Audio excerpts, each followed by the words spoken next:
A shout that shattered the silence. Blacks don't belong here. Blacks don't belong here. The chilling shout echoed across Lyon Airport. A French military police officer pointed his finger at the black man standing silently before a flag-draped casket. Nobody intervened. Nobody dared to look. Only the frigid wind passed through, gently lifting the red and green flag like a final whispered goodbye. That man was no ordinary civilian. He was Ibrahim Traoré, the president of Burkina Faso, and inside the casket lay Lieutenant Malik Sanu, a peacekeeper who had fallen for the sake of the world. That day, under the cruel gaze of prejudice, Ibrahim Traoré shouldered the weight of the coffin. No arguments, no explanations, only a silence as heavy as a tombstone spread across France. And from that moment, a powerful truth blazed bright. Whether living or fallen, the sons and daughters of Africa deserve to be honored just like anyone else on this earth. Inside a military hangar in Ouagadougou, the capital of Burkina Faso, it was early morning. A gentle breeze stirred the air. No one spoke, only the sound of footsteps echoed across the cold concrete floor. At the center of the hangar stood a coffin draped in the red, green, and yellow flag, resting neatly atop a simple wooden platform. Inside lay the body of Lieutenant Malik Sanu, who had fallen in the line of duty during a peacekeeping mission in the north. His face was peaceful, as if he were merely sleeping. His comrades lined up in two solemn rows, saluting with reddened eyes, though not a single tear fell, because Malik had once said, "If I fall, hold your head high. I do not die out of fear, but out of hope." A convoy of military vehicles quietly rolled to a stop. A door opened and President Ibrahim Traoré entered, wearing no military uniform, no badges of command, just a simple, deep indigo traditional outfit. Barehanded, he walked with calm resolve. Colonel Cabaret, the officer in charge of military protocol, stepped forward and bowed slightly to report. "Sir, the aircraft is ready. We have prepared a special escort to accompany the casket to Lyon, following full honors, to Renominanam Tinanan." The president stood silent for a moment. Then he moved closer to the coffin, gently placing his hand on the flag. Lifting his head, he looked at everyone gathered and spoke slowly but firmly. "I will personally deliver Malik to his family. I do not need an honor guard. A man who gave his life for this nation deserves to be escorted home by the leader of his country himself." The room froze. No one knew how to react. General Ouedraogo, the chief of staff, stepped forward, speaking softly. "Sir, this is not the responsibility of a head of state. You may delegate this to us." The president met his eyes and replied, "If we ask our young men to fall for their country, then the least we can do is to bring them home with our own hands." The C-130 military aircraft lifted gently off the runway at Ouagadougou, carrying one casket and 5 living souls. Though it felt as if every heart on board bore a crushing weight, there were no grand ceremonies, no cameras, no journalists, only President Ibrahim Traoré, a diplomatic advisor, 2 security officers, and Lieutenant Khadija Diabaté, the closest comrade of Malik Sanu. The casket lay in the center of the main cabin, secured by canvas straps. Nearby, Khadija sat in silence, her eyes never leaving the national flag draped over it. The man behind the silence, Ibrahim Traoré, revealed. After nearly an hour of flight, Khadija spoke softly, as if confiding to herself, not expecting an answer. He once said he wasn't afraid of dying, only of not being able to take care of the little ones. The president turned toward her, his gaze softening. Khadija continued, her voice low and steady. Malik was the sole support for his sister living in Lyon. She lost her husband in a factory accident 2 years ago. The 3 children all called Malik their second father. He sent almost all of his salary to them. He kept just enough for his lunch at the barracks. Ibrahim said nothing. He gazed out the window, the European sky unfolding ahead, cold and gray. After a while, he turned back. "When we land, I want to meet his family, not just to return Malik to them, but to know how they have been living." Khadija nodded softly, her hand gripping the edge of her seat as if holding her emotions in place. 6:14 a.m., Saint-Exupéry, Airport, Lyon. The sky was heavy and gray with dim light filtering through thick glass. A frigid gust of wind swept across the runway. The C-130 military aircraft touched down gently, as if afraid to disturb the final sleep of a fallen soldier. President Ibrahim Traoré was the first to step out, still wearing his dark traditional attire, Behind him, two officers and Lieutenant Khadija Diabate followed, carrying the casket draped in the red, green, and yellow flag of Burkina Faso. There were no honor guards, no French flags, no flowers, no representatives from the local authorities. Only a small group from the African community in Lyon, about 20 people, stood quietly to the side, clutching small flags, their hands trembling, their eyes red with emotion. Into this solemn silence, a sharp voice suddenly tore through the air. "Hey, no transporting of bodies through the passenger area." Everyone turned. A French man about 50 years old wearing a blue airport uniform with a dangling name badge, Pascal Delorme, ground operations manager, marched forward waving his arms. "I don't know who you people are, but there are clear procedures here. Bodies must go through the logistics service gate. You are not allowed to land at the VIP terminal." One officer stepped forward and handed over a special permit issued by the embassy. Pascal brushed it away without even looking. "I don't care where your papers come from. In France, rules are rules. You're disrupting airport operations. If you don't leave immediately, I will call security." The African community stood frozen, stunned. Nearby French onlookers simply watched silent. A young Senegalese woman from the community quietly pulled out her phone.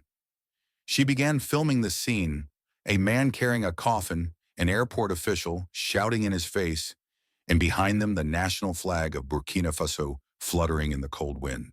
Pascal still hadn't realized the man he was yelling at was the sitting president of an African nation. Less than 2 minutes after Pascal's threat to call security, an airport security officer appeared, his hand resting on his radio, eyes tense and wary. He glanced at the group of African mourners carrying the coffin, then looked at President Ibrahim, dressed in simple traditional clothing, with no medals, no security detail, no distinctive insignia. And he made the only conclusion he could from the color of their skin and the clothes they wore. "Sorry, gatherings and transport of bodies are not permitted in this area without coordination through technical management. Please turn back." No one in the group was asked, "Who are you? Who is in the coffin?" Or even, "Do you need any assistance?" They were given only orders and suspicion.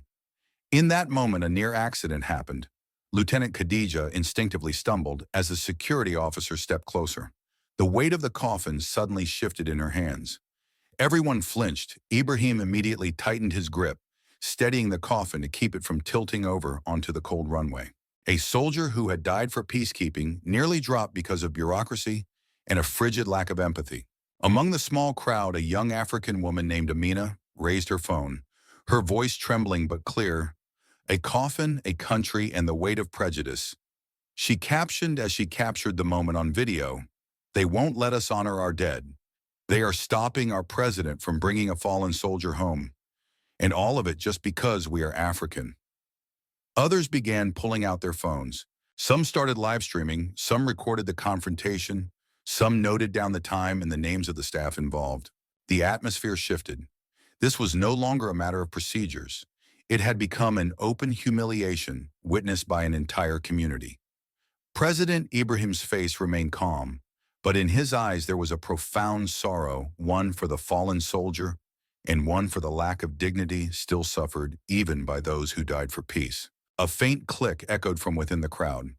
Mamadou Diaw, an African-born journalist for France Afrique Television, was live streaming the entire scene from his personal phone. His voice was firm, indignant, but controlled. "What are we witnessing here?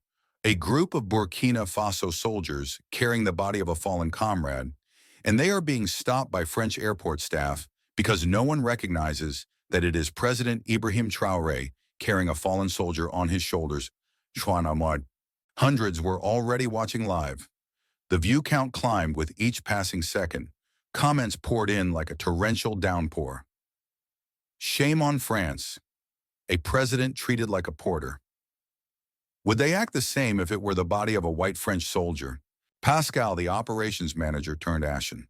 He stammered, turning towards security. "The pre-president, impossible, I didn't know." But it was too late for, "I didn't know." Ibrahim Traoré still stood there, one hand resting on the coffin, eyes locked onto Pascal. He did not raise his voice. He did not threaten. He simply asked one question, soft as the wind, heavy as a mountain. "Is it true that even after sacrificing for peace, A black man is still denied the dignity of resting as a human being. The airport was packed, but you could hear a pin drop. Even the jet engines from a nearby aircraft sounded quieter than the crowd's ragged breathing. Pascal stood frozen. The security officer clenched his fists and bowed his head. Those who had shouted "stop" now found no words left to say. Mamadou kept live streaming. The camera trembled slightly, but the image remained clear. A black president carrying the body of a fallen comrade stopped in the middle of a country that once boasted of liberty, equality, fraternity. Lieutenant Khadija tightened her grip on the coffin's straps, her eyes red and brimming. A soldier, a friend, had fallen for peace, and now, even in death, he was met with doubt and indignity. Mamadou Dial's livestream was exploding across social media. In less than 15 minutes, the clip had been shared thousands of times across platforms: Twitter, TikTok, Instagram, Facebook. 2 hashtags shot to the top of the trending lists across all of Africa: Dignit Africain and Ibrahim Traore. African communities in France, Belgium, and Germany raised their voices in unison. Major news outlets like France 24, Le Monde Afrique, and BBC Africa began reporting President of Burkina Faso blocked while bringing a fallen soldier back to France. Ibrahim, a Senegalese influencer, wrote, "It's not just him who was insulted, it's all of us. We once died for France, now, even in death, we are still doubted." The airport director, Claude Lemaitre, rushed to the scene, his suit jacket unbuttoned, his breath coming fast, sweat beading on his forehead. Despite the cold, "Mr. President, I sincerely apologize. We didn't know who you were." This was a terrible misunderstanding. But Ibrahim Traoré did not look at him. His eyes remained fixed on Malik's coffin. He spoke, his voice low, but clear as a bell cutting through the silence. "You don't need to apologize to me. Apologize to the soldier lying there and to all those like him. Those who fought, who sacrificed, but who were never seen as worthy enough." Claude Lemaitre froze. No one dared to interrupt around them. Passengers and airport staff alike lowered their eyes. It was no longer a rebuke. It was a moral verdict delivered against centuries of indifference. On the live stream, the numbers kept climbing. 120,000 people were now watching live. A French journalist whispered into his microphone, "Perhaps for the first time, a French airport must learn to bow its head before a black man, not because of power, but because of dignity." Silent footsteps that shook France. The funeral procession left the airport, heading straight to a quiet residential neighborhood on the outskirts of Lyon, where Isatou, the sister of Malik Sanu, lived with her 3 young children. As the casket was gently set down, Isatou stepped outside, clutching her chest. Her eyes dry from crying every tear she had left since the day she received the devastating news. She saw the flag draped over the coffin, the simple wooden casket carrying the body of her brother, the sole pillar of her family. She couldn't find any words. Her knees buckled as if her body could no longer summon the strength to endure another wave of grief. But the person who helped her up wasn't a security officer. It wasn't a government official. It was President Ibrahim Traoré. He knelt down gently, placing a hand on Isatou's shoulder, without fanfare, without grand gestures. Simply a human being bowing before the profound sorrow of a grieving family. After a few moments of heart-wrenching silence, he took out a sealed envelope and handed it to Isatou. "Inside is a letter I wrote on behalf of the people of Burkina Faso, to you and your children," he said, his voice filled with quiet compassion. "Along with it is the official document establishing the Malik Sanu Scholarship Fund, which will fully cover the education costs for your 3 children until the age of 25. Leni," he spoke softly yet with unwavering conviction, "when a soldier falls for his country, then the country must rise to carry their family forward." The 3 children, 2 boys and a girl, stood quietly watching their mother, watching the president, now kneeling at their eye level. They didn't fully understand, but for the first time in days there was no fear in their young eyes. Isatou burst into tears, but this time it wasn't solely from the crushing weight of pain. It was because her immeasurable loss had finally been seen, truly seen by the world. In the hushed stillness of the memorial park, as Malik's casket was placed temporarily on a stone pedestal, draped with the national flag, an elderly French woman, Marie Delacour, with silver hair and trembling hands, slowly stepped out from the small crowd. In her hands was a simple bouquet of white chrysanthemums wrapped in old newspaper. No fancy flowers, no name tag, no grand gestures. She approached, bowed deeply, and laid the bouquet gently atop the coffin. She whispered, not for anyone else to hear, but as if speaking to herself, "My father was a soldier in World War II. He survived because an African soldier shielded him from gunfire. Since that day, I've always believed courage and respect have no color, and today I feel it is my solemn duty to say thank you." From afar, others began to gather.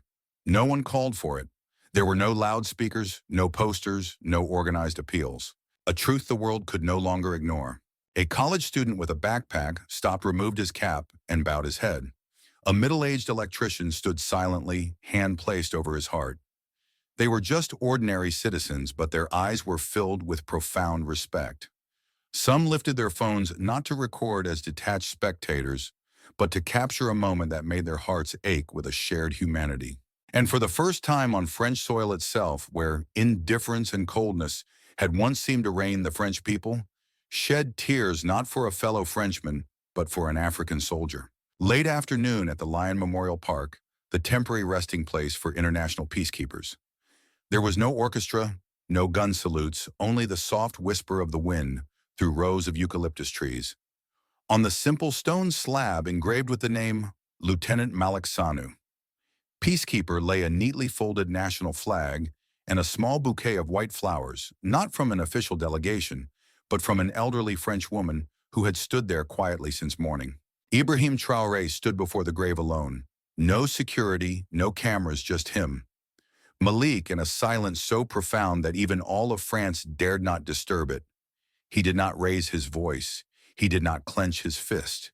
He simply placed his hand upon the cold stone and whispered, "You don't need medals. You only need to be remembered as someone who lived and kept his promise." And today the whole world has borne witness to that promise. There are those who do not demand justice with thunderous words, but with their quiet presence at the right time, in the right place, with unwavering dignity. And there are days when the entire world must slow down to listen to one man who simply stands still. Valuable lesson. True leadership and dignity transcend race and nationality.